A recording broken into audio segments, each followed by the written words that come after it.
Hello! Hello everyone. How are you guys doing? Where are you from? Fala galera, mais uma live aqui hoje, 3 da tarde, sabadão, em casa. E a live de hoje vai ser muito legal, vai ser com o Zé Bruno, grande amigo, pastor da Casa da Rocha, pastor que abençoou meu casamento. Que mais? O Zé toca na banda Resgate, a banda que eu sigo desde moleque. Sei todas as músicas e vão pedir pra ele tocar. Caiu, Zé, cara. E vão pedir pra ele tocar uma música aqui pra gente também. Deixa eu chamar o Zé. Vamos lá.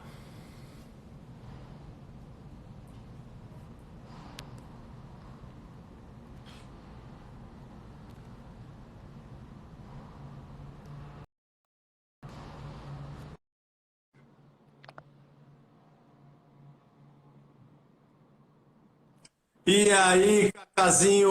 Grande Zé, e aí? Você tá legal? Tudo bem, e você? Tudo beleza, graças a Deus, tudo legal. Já saiu o pensamento de isolamento de hoje? Ainda não? Não, hoje não. Hoje é sábado, né? Sábado é Sábado, dia de feira. sábado não Não, tem? sábado tem que fazer a feira. Ah, Aqui tem a barraca do pastel aqui do lado. A gente tem que comprar banana, maçã. Sábado é folga, segunda-feira volta. segunda volta, E você, tudo legal aí? tudo legal, em casa. Estamos aqui curtindo de alguma forma essa quarentena, né? Esse confinamento. Aproveitando também para estudar um pouco mais a Bíblia, tá Que orando, legal. fazendo o curso de teologia, né? Do Caminho das Letras. E você percebeu que aqui no meu confinamento eu aproveitei para praticar um pouco mais a minha habilidade e você viu como eu cumpri o seu desafio, né? Zé, demais. O que eu recebi de mensagem com aquele... com o papel higiênico enrolado no É que banco foi aquilo lá, espetacular. não, aquilo lá, Cacá, é que nos anos 70 teve um jogador do Flamengo muito famoso, chamava Fio Maravilha. Fio Maravilha, nós gostamos de você, faz mais um pra gente ver. Então eu fiquei pensando, poxa, o Fio Maravilha. Então aquele fio me ajudou. Agora o mais legal foi o voleio do final, é que você não percebeu, mas foi no ângulo, eu saí de cena. O Fio Maravilha é espetacular. O Fio Maravilha me ajudou. E como é Demais. que você faz para você manter a sua forma aí nessa época? Zé, treinando em casa. Faço um circuitinho em casa ali na sala e vou ajustando. O Norton, né, tem dado umas aulas online todos os dias, às 8 da noite. O Norton dá essa aula, depois ela fica gravada também no Instagram. Então, é para quem está em casa mesmo seguir acompanhando. Então, tô mantendo dessa forma. Que legal. É porque eu imagino como é que é os atletas que têm alto rendimento e o cara para, isso vai precisar de uma outra temporada para recuperar, né? Já estamos falando aí de mais de um mês de paralisação, né? É mais de um mês de paralisação. Ontem eu estava lendo uma reportagem falando que o grupo, né, de comissão aqui no Brasil, eles estão com a ideia de dar férias, vão dar férias para os atletas até dia 20 de abril. E Aham. aí, e aí começa tudo de novo, né? Vai começar a treinar do zero. É. É, Eu acho que não vai ter como nem voltar ao campeonato. O Paulista acho que já foi, né? Acho que é, já acabou. claro, não é legal a situação que a gente está vivendo, mas é interessante ver, né, esse processo de decisões, aí ver como as coisas vão caminhando, como as pessoas vão decidindo, essas organizações vão decidindo. Então, ainda não falaram nada, vamos ver como vai caminhar, mas muito difícil que os estaduais continuem, né? É. Bem provável que os estaduais não vão ter final campeão esse ano. Então, ver como a CBF vai administrar isso é interessante. Ver esse processo de decisão, mesmo que de fora, é interessante. E eu estou me sentindo assim, eu estou sentindo na pele hoje, e eu começo a me solidarizar com os meus irmãos corintianos. Eu estou assim, com muita compaixão, porque agora eu estou entendendo o que, que é o time estar fora da Libertadores, não estar jogando, né? Porque não está tendo jogo. Então nós somos todos iguais agora, né? Não, Então não, isso não tá jogando, tá todo mundo igual, né? deixa sensibilizado com eles, tudo. Ai. Mas e aí, Cacau, o que, que dirige nossa conversa hoje? Pô, Zé, um bate-papo gostoso, né? Com você é sempre um bate-papo legal, mas acho que é bom a gente sempre direcionar para as coisas de Deus, né? Legal, vamos embora. Então, queria pedir para você começar orando, se possível, Vamos. fazer uma Opa, oração. E depois, sim, vamos embora. Vamos, vamos embora. vamos Vamos acordar. lá. Obrigado, Pai. Obrigado pelo momento que a gente está junto. Obrigado pela amizade, obrigado pela proximidade mesmo que na distância. Obrigado pelo teu espírito, obrigado pelo teu amor e porque o Senhor põe vida dentro de nós e essa é a nossa alegria. Obrigado por a gente compartilhar a vida. É assim que a gente quer viver para sempre, em teu nome. Amém. Amém. Isso aí. E com a igreja fechada agora, Zé, como que vocês estão fazendo? E o que você acha que é, né, o grande, vamos dizer, missão da igreja num momento como esse? O que Jesus espera de nós num momento como esse? É. Nós paramos a atividade uma semana antes do governo dar essa instrução, né? Então já são 2 domingos que a gente não se reúne. E na minha cabeça sempre vem um texto de Jesus dizendo: o bom pastor dá a sua vida pelas ovelhas. Então vem aquela direção de que, primeira coisa é que o rebanho não é um pertencimento de ninguém, né? Não é uma coisa que é de alguém. Pessoas pertencem a Deus, né? Elas são dele, elas não são de ninguém. Pastores não são donos, né? Eles são apenas servos. A gente cuida de um grupo de pessoas que não nos pertencem, né?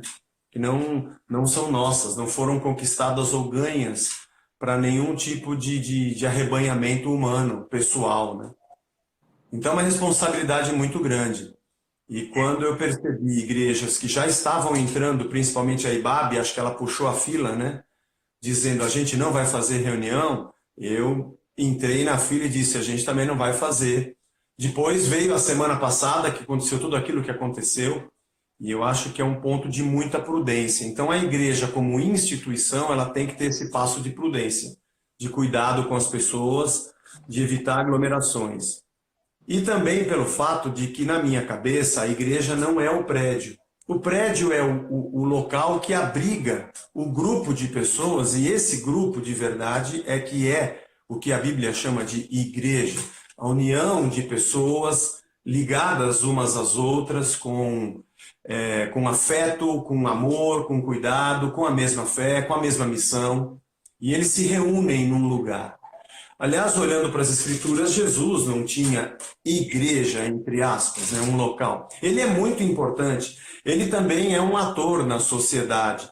A igreja institucionalizada na sociedade cumpre um papel fundamental, como todas as outras entidades sociais e atores da sociedade cumprem para o cidadão, para o ser humano.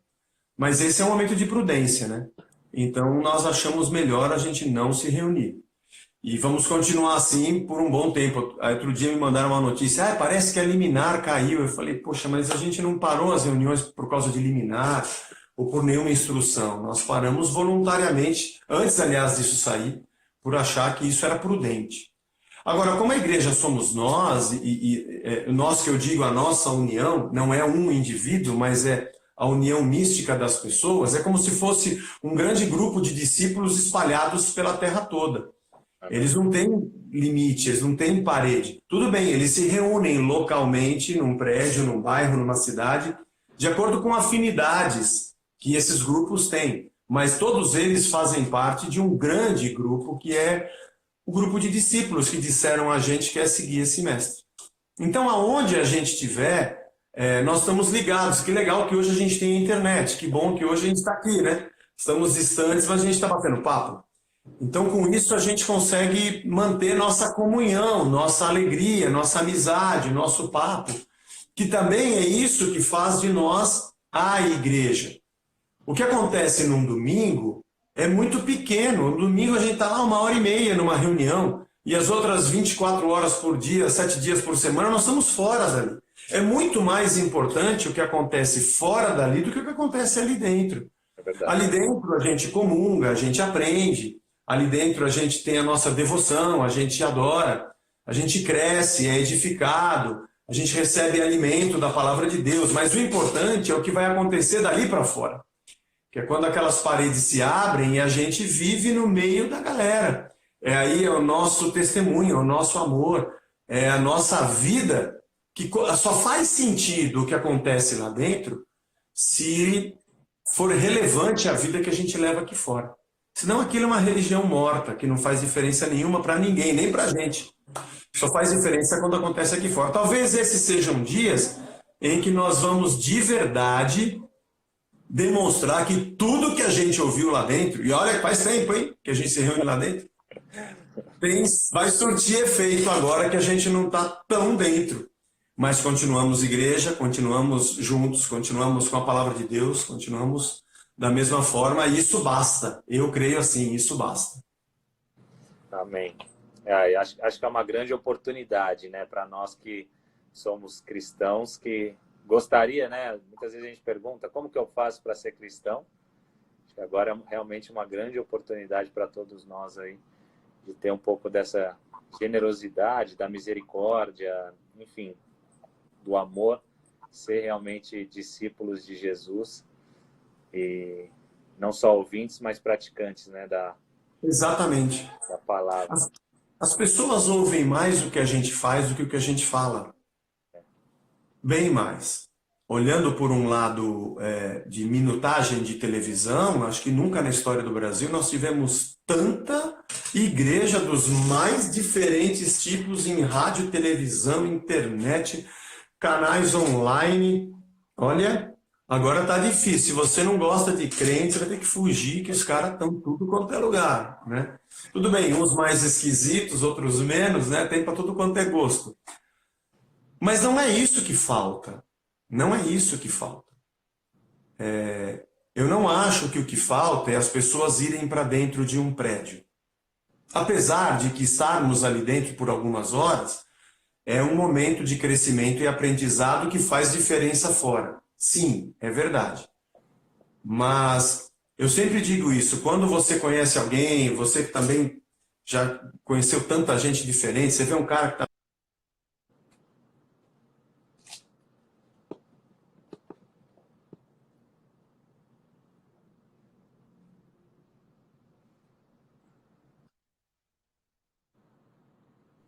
Voltou aí? Voltou. E aí você vê um cara meio complicado, meio atrapalhado, você fala, puxa, meu, esse cara tá precisando de Deus. É a primeira coisa que passa na tua cabeça, eu imagino, né? Esse cara tá precisando de Deus.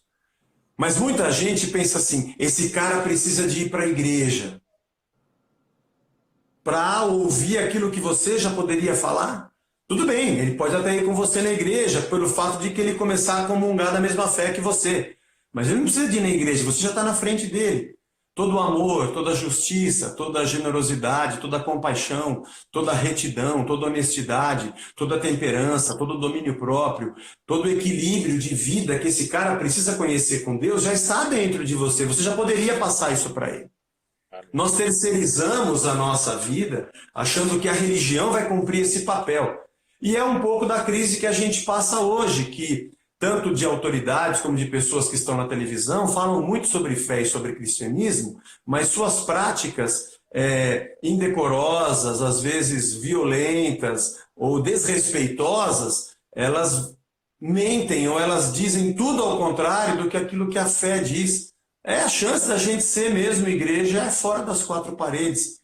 Está aí com o nosso vizinho, repartindo, demonstrando que o Deus que a gente crê não é só um negócio que vale por 1h30 dentro de quatro paredes, né? Vale para toda a vida. É verdade. A igreja fora das quatro paredes. Ô Zé, você estava falando da liminar, né, do governo, enfim, que cai, que não cai, que a igreja respeita ou não respeita. A Bíblia fala, Paulo fala para a gente respeitar, né, que toda autoridade vem de Deus, como que a gente respeita isso. E queria saber um pouco como que você enxerga isso, que tipo de autoridade é essa, como que a gente respeita, né, essas autoridades, no momento que a autoridade também foge daquilo que é os princípios e os valores cristãos, como que a gente, enfim, Sim. como que a gente enxerga isso, né?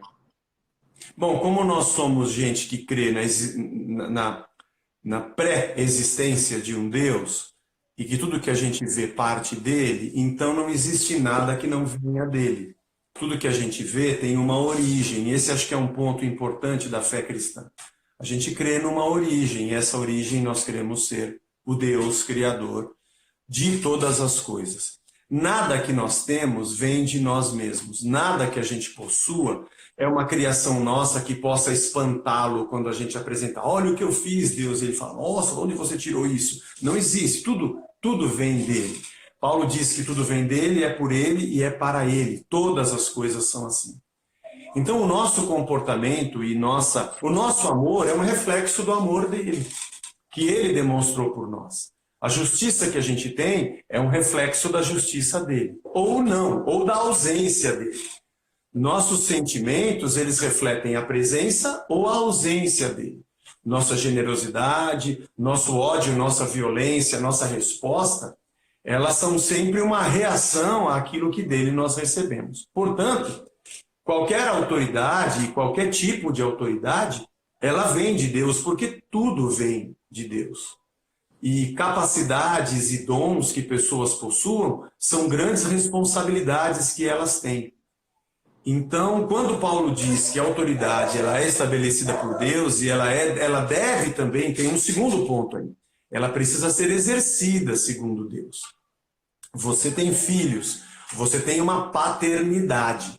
E a sua paternidade pressupõe cuidado, pressupõe alimento, pressupõe amor, carinho, pressupõe cercá-los de afeto, de ensino, de educação, de preservação da vida. Se por acaso, mesmo que você seja pai, com a autoridade de pai, você negar esses valores, esses princípios aos seus filhos e agir com qualquer tipo de violência negando esses princípios, o poder público pode tirar de você o pátrio poder.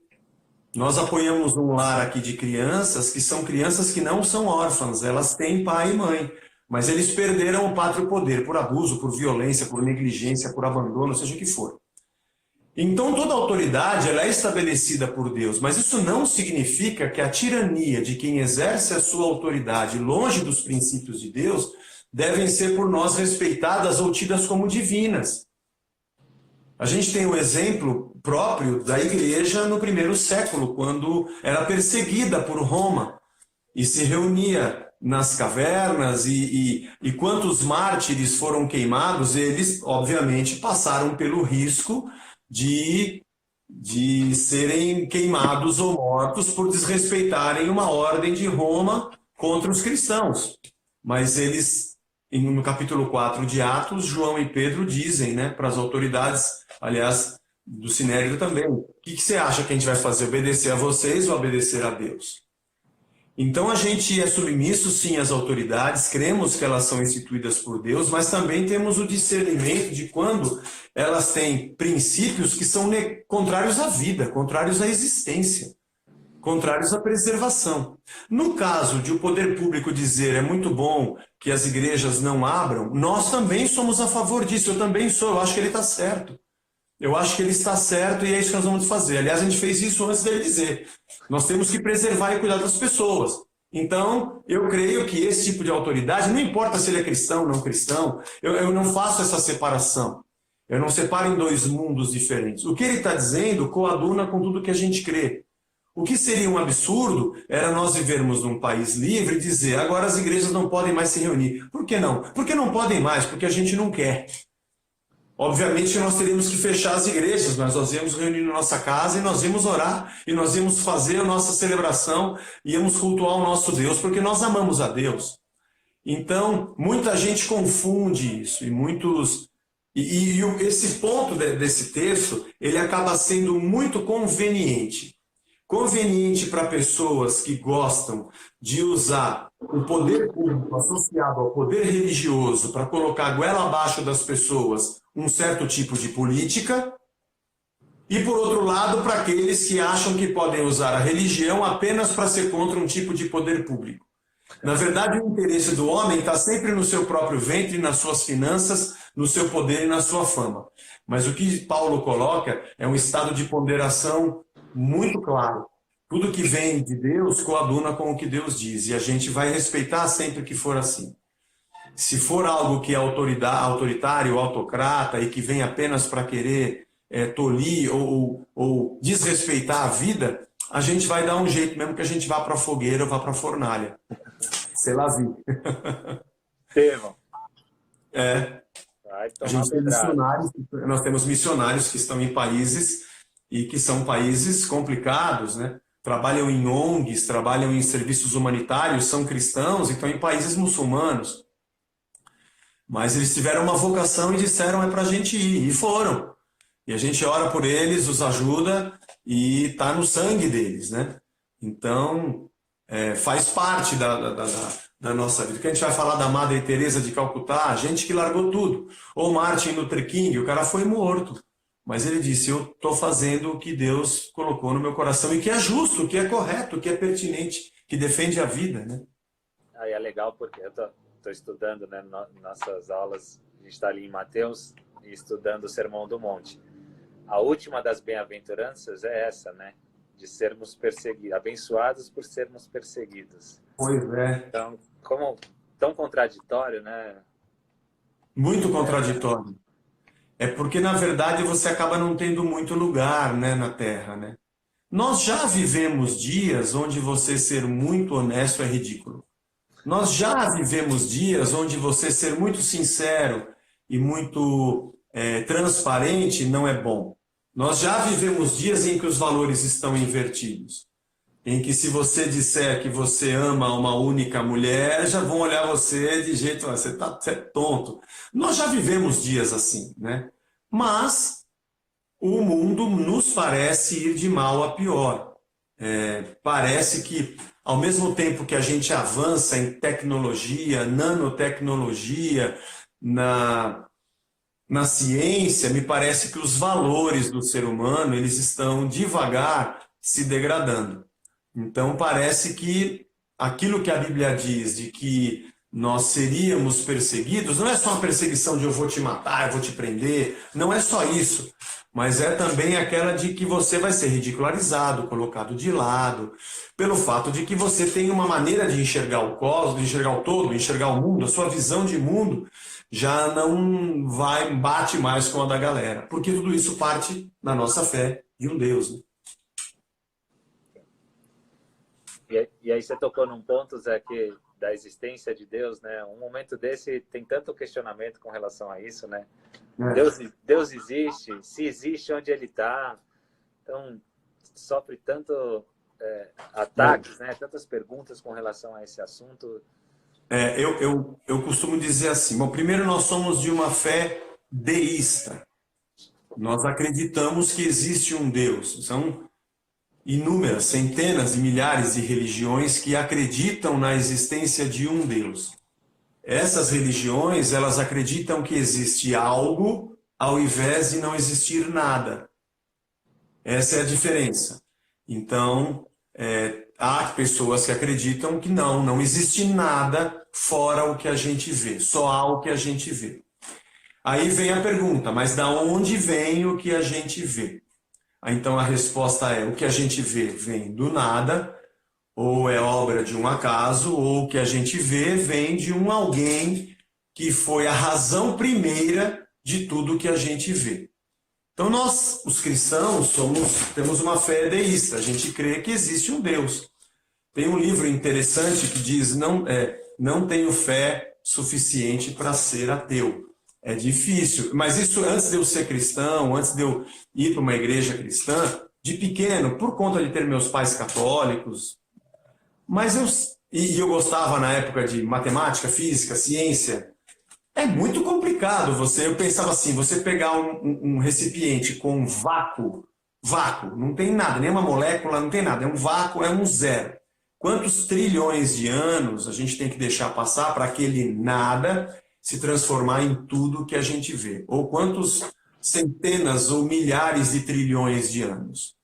Então, eu não consigo acreditar assim. Eu não tenho tanta fé assim para acreditar que não existe Deus.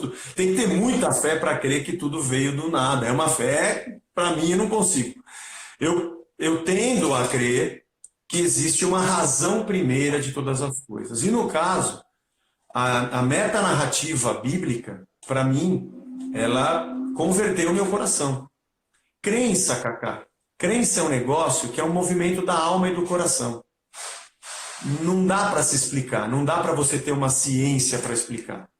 Aquilo que seus pais te ensinaram como valores são crenças. Crenças podem ser religiosas ou não religiosas, tanto faz. Mas você tem crenças, independente de serem religiosas, de como você deve se portar. Meu filho, seja sempre assim, né? Seja sempre generoso. Ou outro pai ensina para o filho, filho, é o seguinte, quem passar na tua frente, você mete a mão, porque esse mundo é cão. Você cresce com crenças. Se alguém quiser te provar cientificamente, você vai dizer, a questão não é científica, a questão é que eu acredito assim. Isso está ligado à nossa formação. Nós somos um conjunto de crenças que nós acumulamos. Portanto, a fé, para mim, é uma coisa que não tem explicação. Eu simplesmente creio. Agora, eu não creio na existência de Deus. Esse é um ponto interessante. Na verdade, Deus não existe como nós existimos. Nós existimos.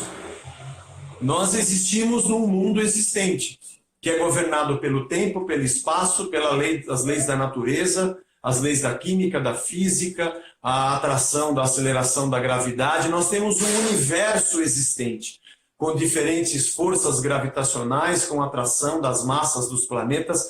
Nós temos um universo existente. E todo esse universo existente, ele é alvo da nossa especulação. Nós vamos estudar as relações químicas, físicas, atmosféricas, biológicas, biomédicas, e cada vez mais o homem descobre, dentro da sua existência, toda a razão dela existir e como ela, pelo menos, tenta subsistir.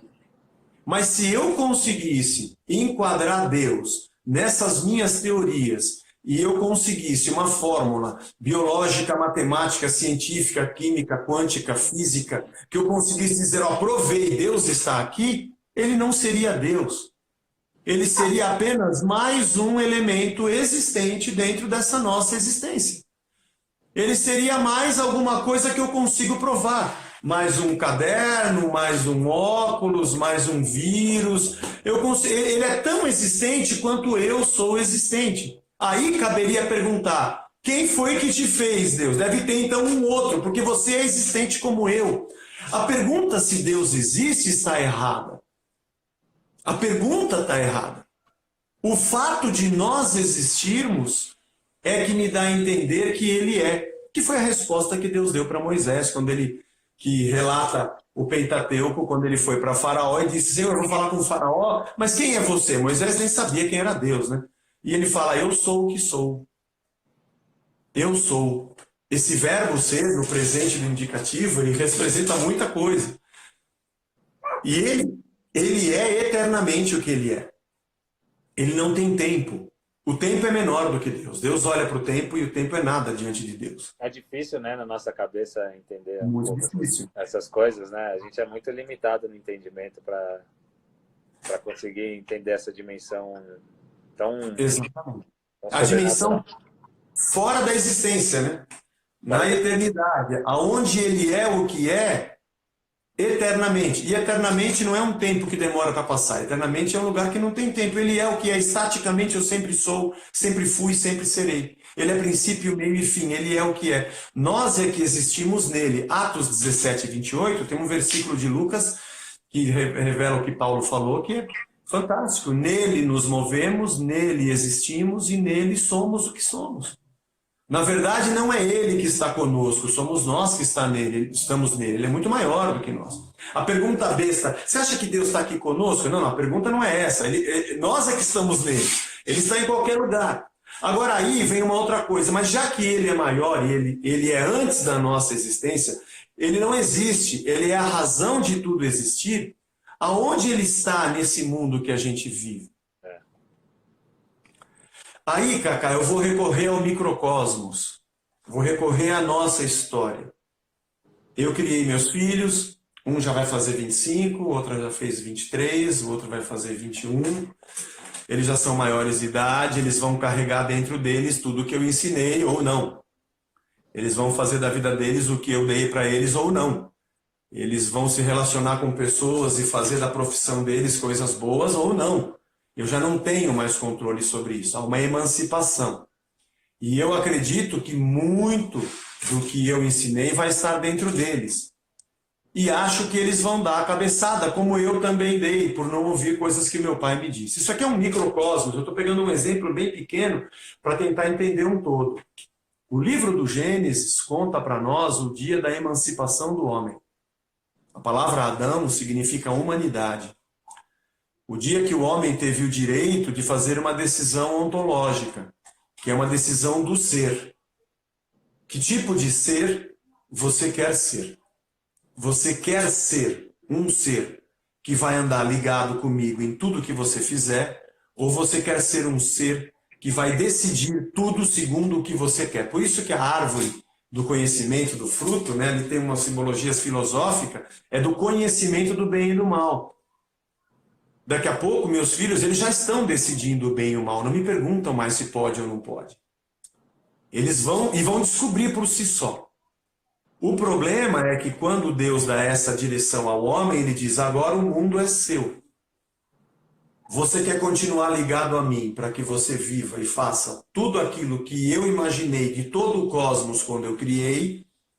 Ou você quer que eu entregue tudo nas suas mãos para que você vá e faça desse mundo o que você quiser? Isso chama-se pecado. Na verdade, Adão é um grande filho pródigo. A humanidade é um grande filho pródigo. A parábola do filho pródigo remonta um pouco do Éden. Todos nós dissemos não. Se Deus criou o mundo e fez tudo, por que o mundo é mau? Porque nós, na nossa emancipação, dizemos, esse mundo não tem mais Deus, não tem mais lugar para ele. Nós decidimos. Eu não vou mais à Bíblia para saber o que eu faço. Se eu amo, se eu não amo, se eu compro, se eu vendo, se eu respeito, se eu desrespeito, se eu abraço, se eu me afasto, se eu cobro juros abusivos, se eu vou subjugar pessoas, se eu vou ser um ditador. Eu não estou nem aí para o que Deus diz. Isso é coisa de religião, isso é coisa de padre, coisa de pastor. O mundo é nosso. Nós poluímos como nós queremos. Nós brincamos com a genética como nós queremos. A gente constrói e mexe com as camadas tectônicas do jeito que a gente quer. A gente perfura como a gente quiser.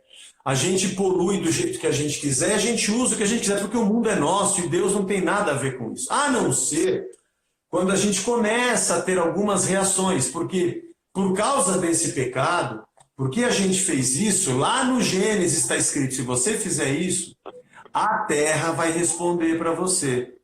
Está lá no capítulo 3.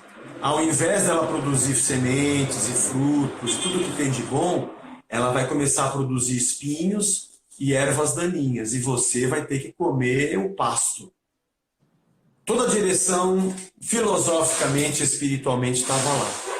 Então a pergunta de onde está Deus em tudo isso? No lugar que nós o deixamos, para fora de tudo isso. Mas ele sempre está presente em todo lugar quando a gente o invoca. Tem coisas que talvez a gente não consiga voltar atrás. Tem decisões da terra que talvez a gente não consiga voltar atrás. Mas o nosso coração e a nossa vida a gente consegue. A isso nós chamamos de conversão. Que é quando o cara diz, putz, existe Deus, e eu creio que ele está expresso nessa palavra aqui, e eu creio que esse Jesus aqui é ele mesmo dizendo para a gente, para vocês continuarem vivos, eu me sacrifico. Então eu preciso andar com ele e voltar para ele.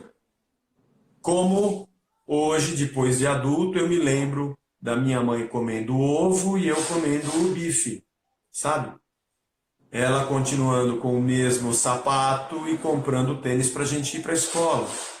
Quando a gente amadurece e a gente vê um sacrifício, a gente entende por que a gente existe, da onde a gente veio e aonde a gente deve estar ligado.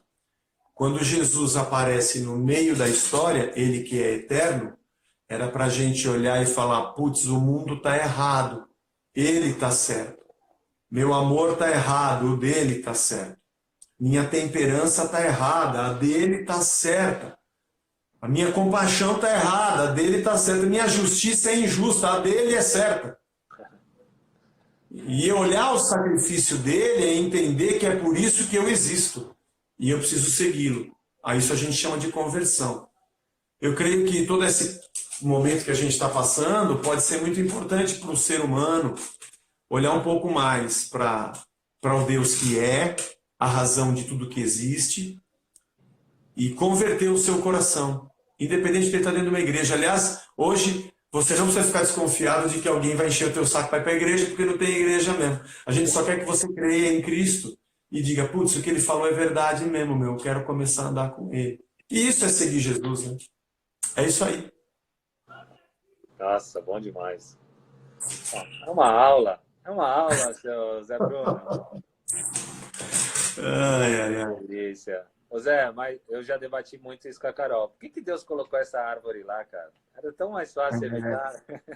É verdade. E diz a Bíblia que estava no meio do jardim. Podia colocar lá em Itaquera, né, meu? Ele colocou no... Nada contra os moradores de Itaquera, é só contra aquele monumento que foi construído lá. Ele colocou no meio, cara, para o homem passar todo dia e topar com ela. Mas eu acho, aí tem aqui um pouco do que Agostinho ensinou lá no século III, século IV.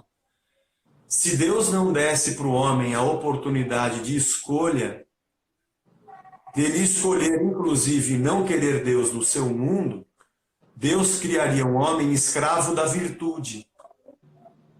Ele não teria opção. Ele seria bom, mas não teria opção. Isso não tem valor. Alguém que te ama porque você trancafia num quarto, ela não conhece a existência e o mundo, isso não é amor.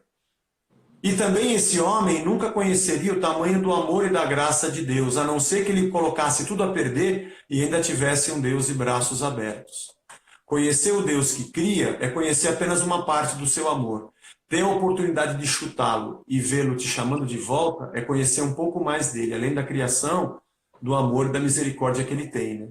Então é por causa do pecado que acaba com a gente que a gente conhece como ele é bom, né? É um paradoxo, mas é para lá que a gente corre, né? É para lá.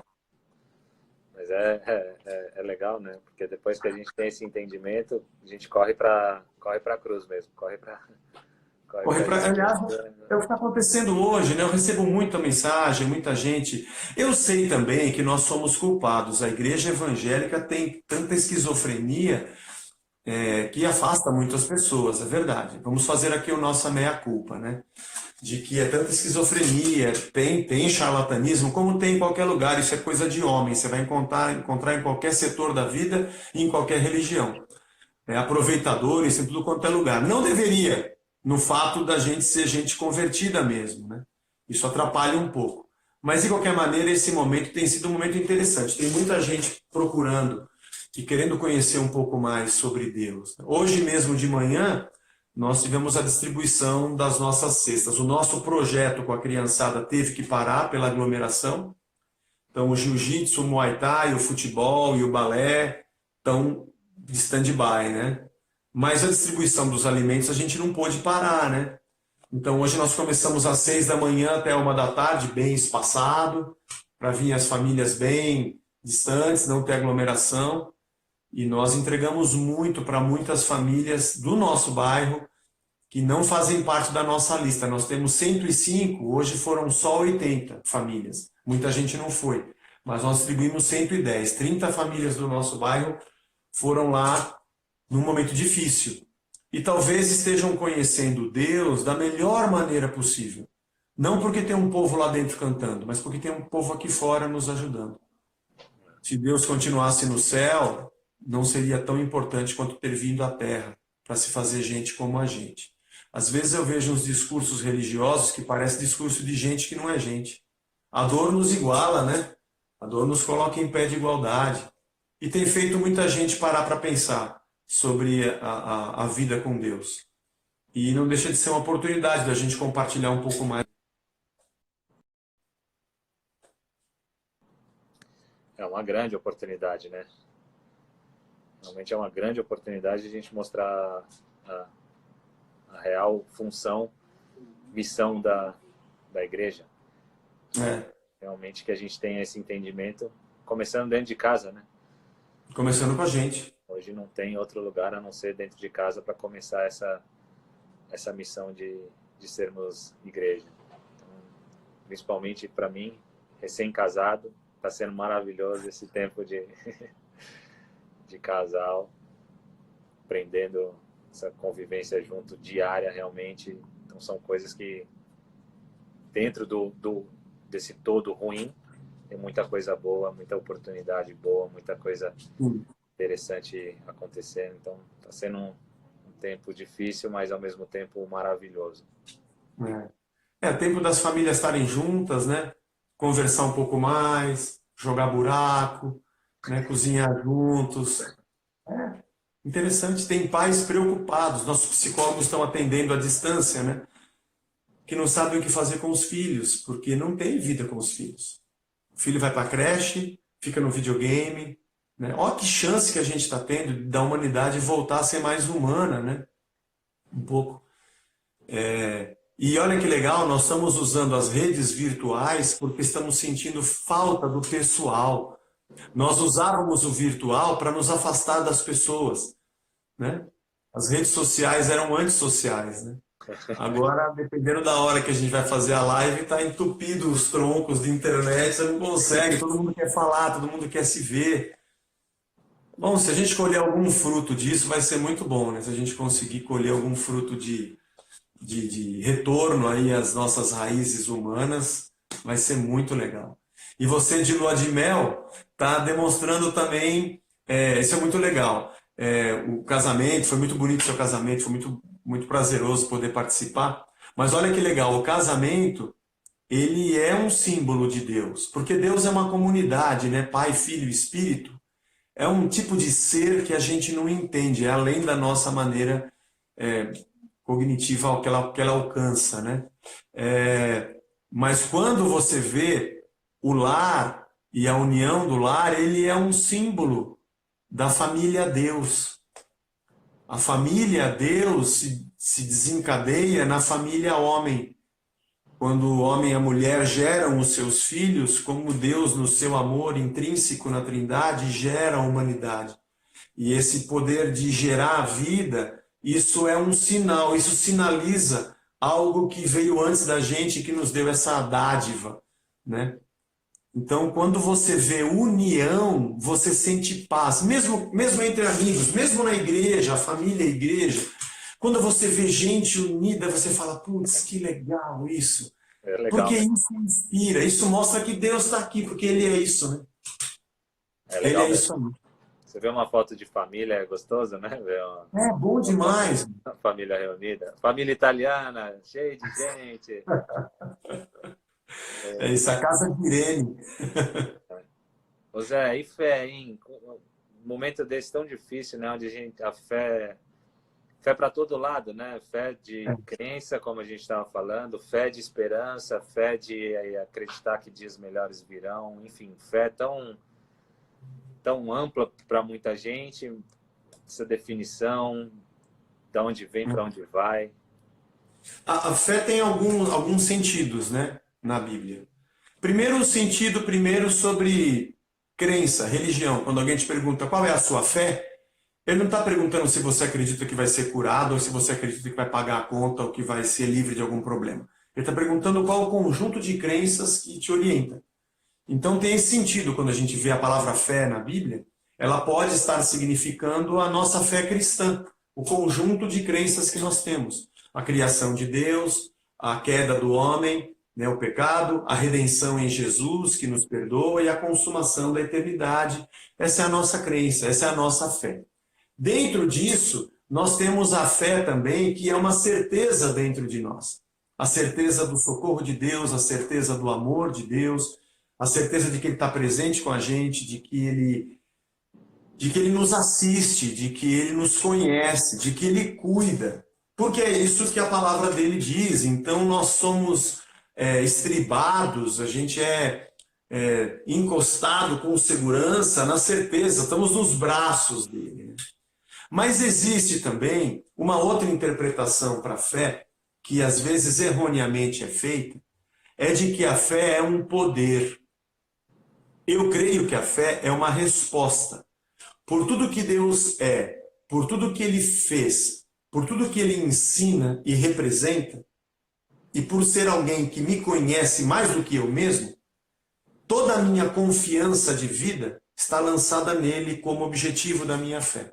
Então a minha fé é um movimento de resposta a tudo que Ele faz, que Ele já prometeu. E conhecendo que Ele é eterno, presente, passado e futuro, nem do futuro eu perco a minha esperança, porque tudo está na mão dele, eu descanso nele. Minha fé é um movimento de resposta a tudo que Ele representa. Mas há pessoas que acham que a minha fé é a pergunta que Ele responde. É o contrário, né? Não é Deus que representa uma figura passível de ser crida. Sou eu que tenho ideias e poderes e levo Deus a crer em mim.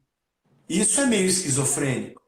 Então, alguém fala, esse livro aqui esgotou e agora não tem mais. Eu falo, mas eu creio que vai fabricar mais. E eu vou profetizar que vai fabricar. Então, porque eu estou dizendo, não foi ele que disse, não foi ele que prometeu, não foi ele que escreveu, não tem nada a ver com ele. Eu acredito, e eu mesmo digo que acredito, e acho que Deus é alguém que fica correndo atrás de mim, e toda vez que eu digo que eu acredito que Ele pode, Ele vem e faz para mim, como se fosse um gênio da lâmpada. Quando eu creio dessa forma, eu transformei Deus num gênio. Na verdade, eu é que virei Deus, e Ele virou meu servo. Então, qualquer situação que eu vejo na vida, eu profetizo que vai dar certo, eu declaro. Porque os profetas do Antigo Testamento profetizaram. A única diferença é que sempre que eles profetizaram e sempre que eles tiveram atitudes, antes de fazerem, Deus os instruiu a fazer. Tudo parte de Deus, nada parte de nós. Eu vejo muita gente agora, vi outro dia, gente indo para Brasília, vamos profetizar que o vírus acabou, e oraram e choraram, pronto, acabou. Não acabou, ele continua. Nem vai acabar, tal, não acabou, não é assim. Essa é a nossa falta de paciência, é a nossa ansiedade travestida de fé, é a nossa falta de descanso no poder de Deus, de saber que Ele vai cuidar, é o nosso imediatismo travestido de fé, e é o nosso empoderamento pessoal, porque hoje o que mais a gente ouve falar nessa pós-modernidade é que você pode, você consegue. Eu vejo assim, pelo menos, há uma exacerbação muito demasiada dessas declarações de poder pessoal, sabe? De que você pode, se você declarar, se você fizer. E o ser humano nunca esteve tão no centro da sua própria existência, da sustentação de todo o cosmos, do que hoje. Tudo que você crê, você consegue. A vida não é assim. Mas não tem problema ela não ser assim. Eu não preciso ter tudo o que eu quero. Eu preciso ter Deus. Eu preciso pôr os pés no chão e curtir a minha vida, o que eu tenho. Claro, se eu tiver a oportunidade de viver outras experiências, não será ruim. Óbvio, se eu tiver chance de ter mais, não vai ser ruim. Mas o meu coração nunca vai estar preso àquilo. Minha generosidade, minha compaixão sempre vão estar na frente daquilo. Não são lugares que me possuem, não são pessoas que me possuem. Eu não sou tomado pelo brilho que nada desse mundo possa ter. Ainda que eu curta demais tudo que eu possa viver, toda a experiência que eu tenha, mas eu não vivo por elas. Eu vivo por um algo maior, por um Deus que me chamou, que me resgatou, me fez ser uma nova pessoa. E agora eu tenho uma resposta a isso. É verdade que muitas vezes a gente está doente, aperreado, sabe, num poço, a gente fala, Senhor, eu creio que eu vou sair disso. Mas essa nossa fé não é uma ordem a Deus. Ela é uma certeza de que a bondade dele continua do meu lado. Amém. É uma certeza de que ele está vendo o que eu estou passando. Essa seria a fé dos milagres que a gente vê na Bíblia? Eu creio. Essa fé de que... Porque se você olhar para a Bíblia, quando Jesus volta do Monte da Transfiguração, tinha um menino endemoniado que os discípulos não conseguiram expulsar, mesmo com a fé que eles tinham, ou com a pouca fé que eles tinham. Jesus veio e fez o milagre e disse que eles tinham pouca fé. Desde quando Jesus precisou da fé deles para fazer o milagre? Ou quando ele multiplicou os pães no mar da Galileia, que André e Filipe queriam despedir a multidão e mandar eles voltar para casa. E André disse que tinha só 5 pães e 2 peixes, e que era muito pouco. Eles não tinham fé. Se Deus dependesse da fé deles para fazer o milagre, estava perdido.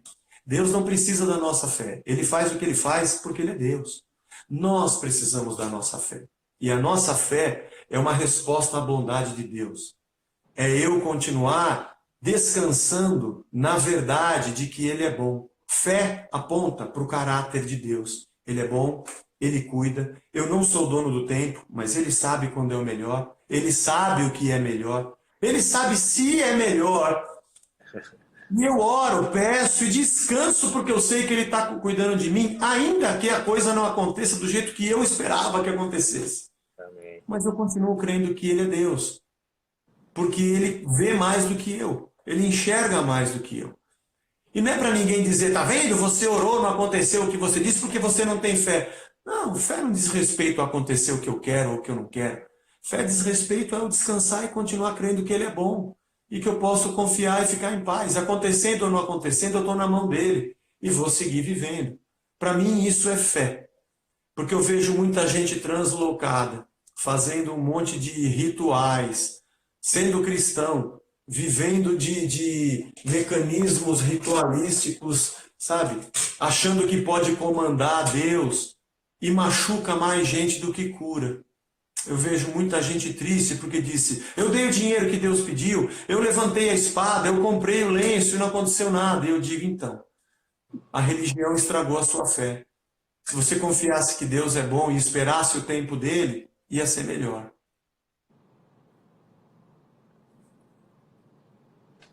É forte isso, né?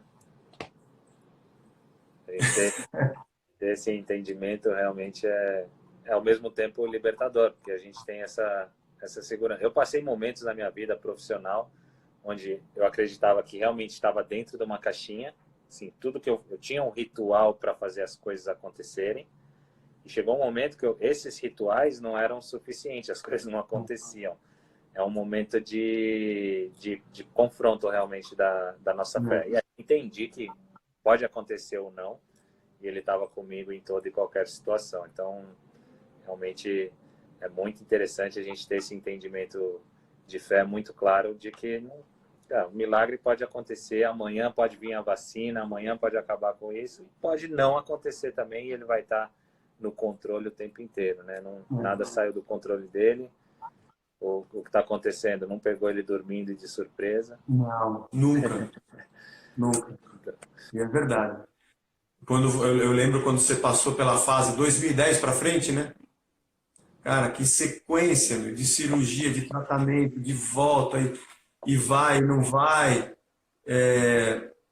E às vezes a gente pensa assim, se o cara tiver fé, Deus faz assim e acaba de uma vez, né? É porque às vezes nós achamos que os nossos caminhos são a coisa mais importante da nossa vida. Mas para formar o ser humano e o servo que Deus quer que nós sejamos, ele tem os caminhos dele. E às vezes ele faz a gente entrar por uns caminhos que a gente não conhece, tipo a Arca Prometida, a Arca da Aliança. Quando foram entrar na Terra Prometida, Deus falou, você pega os sacerdotes, põe a arca na frente e manda o povo ficar aí uns 500 côvados atrás, fica longe. Porque vocês conhecem muito o deserto, vocês estão andando aqui há 40 anos, mas ela vai fazer um caminho que vocês nunca fizeram. Então vocês prestam atenção nisso.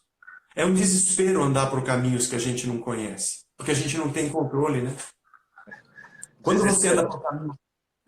você aperta o botão do joystick, né, quadrado X, e o bagulho não chuta. Não vai, mano. Não vai, o negócio não anda.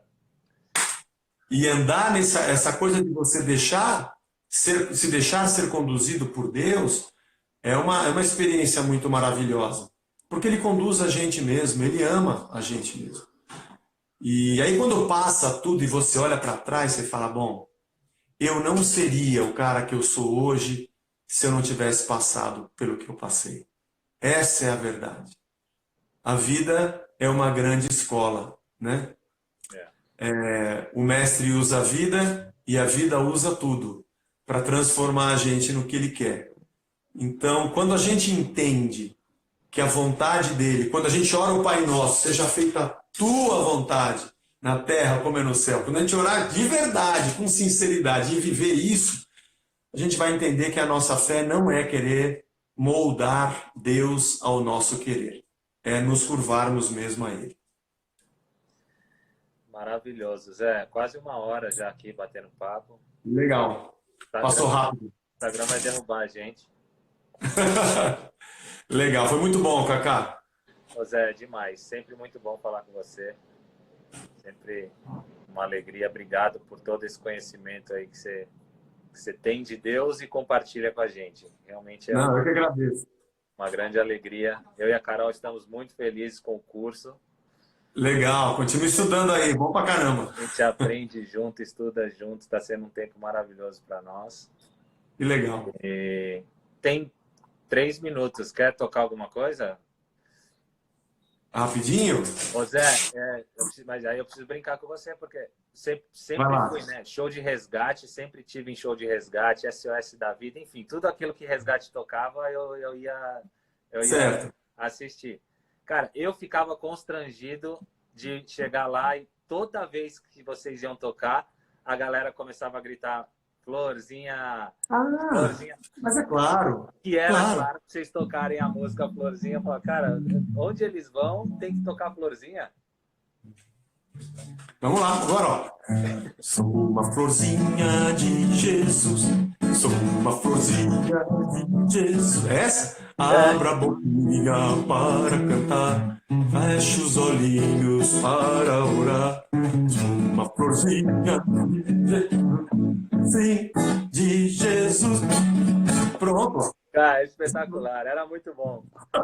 Mas aí, claro, o Resgate tem músicas maravilhosas. E aí você podia tocar um pouquinho de Vou Me Lembrar também. Que essa Foi 2 minutos, vou cantar o finzinho dela. Vai. Vou me lembrar de não esquecer de tudo que eu fiz e sempre acreditar que o que me faltar Deus já me deu pelo que eu vivi. Sempre glorificá-lo e eu vou me lembrar que mesmo assim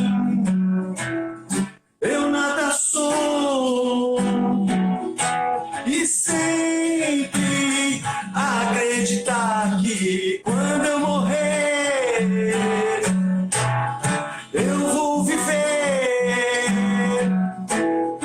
sem parar, pra sempre glorificar o meu Deus.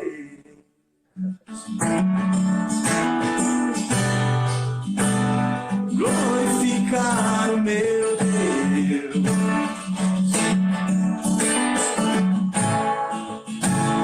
Glorificar o meu Deus. Yeah. Deu tempo. Boa, Zé, demais, cara. Brigadão. Beijo. Hoje à noite, aproveitar o seu Instagram aqui, 10 da noite eu faço uma apresentação pra galera. Vou cantar umas canções e bater um papo com a galera no meu Instagram. Vamos lá. Kaká, brigadão. Obrigado pelo convite por bater esse papo aí. Beijo pra você, beijo pra Carol, pras crianças. As crianças aí. Vamos falando. Beijo. Valeu, tchau, tchau. Valeu.